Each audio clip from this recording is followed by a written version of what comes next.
Бүгін 8 класстарға Excel программасында диаграмма кантип тургузса болот диаграмма коюуну сиздерге үйрөтүп кетмекчимин.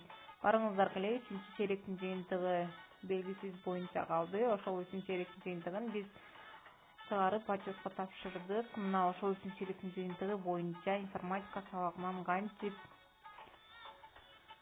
кандай жыйынтык көрсөткөнүн сиздерге Excel программасында диаграмма аркылуу көрсөтүп бермекчимин. Анын үчүн ар бир эле телефондо Excel программасы бар. Ага киребиз.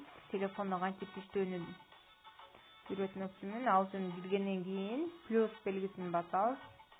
Создать таблицу. Бул жерге А1 ячейкасына жазабыз канчанчы класстар. Ал үчүн экранды 2 жолу басабыз. Андан кийин бул жерге 8 класстар. 8 класс.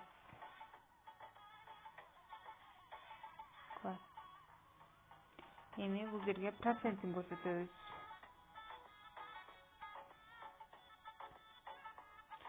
Кайсы класстар?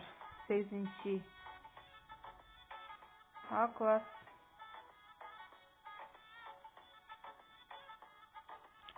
8 Б класс,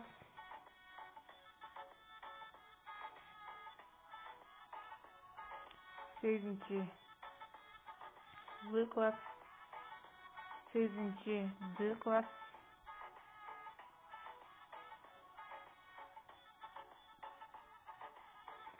8 Д класс,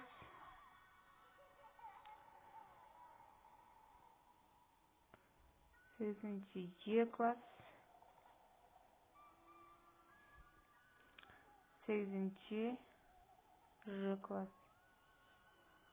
Бул жерге алар кандай деңгээлде информатика сабагынан 3 чейректин жетишкендиги. 8 А класс 72%,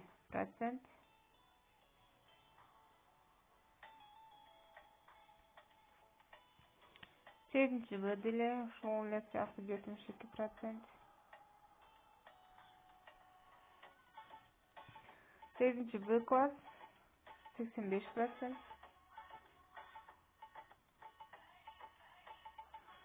8 Г класс 71%,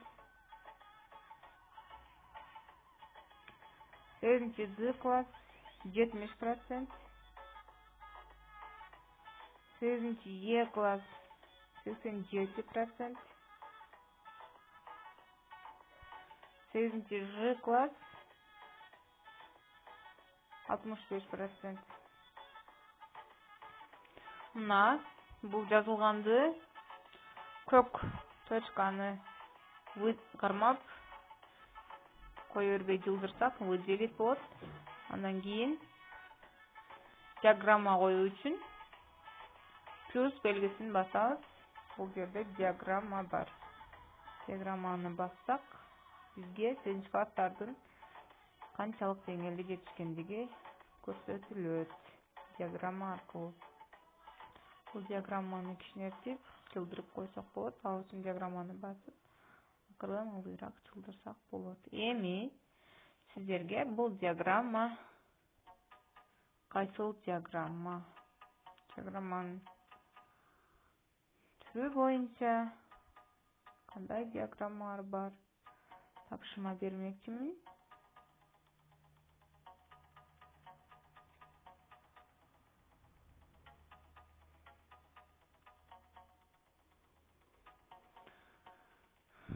Мына сиздерге диаграмманын түрлөрү: линия, область, гистограмма.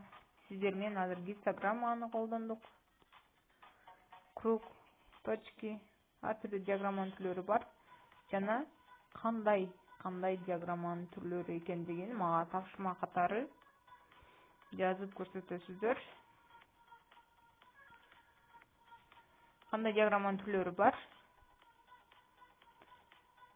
Кандай болуп, канча түргө бөлүнөт? Сиздерге тапшырма болсун. Бул жерге ким аткарды, кайсы класс аткарды, өзүңүздөрдүн аты фамилияңыздарды жазып койсоңуздар болот. Мен мугалим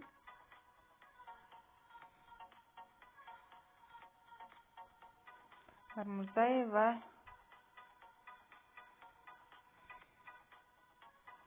Шербет Мейонбековна. Рахмат көңүл бурганыңыздарга.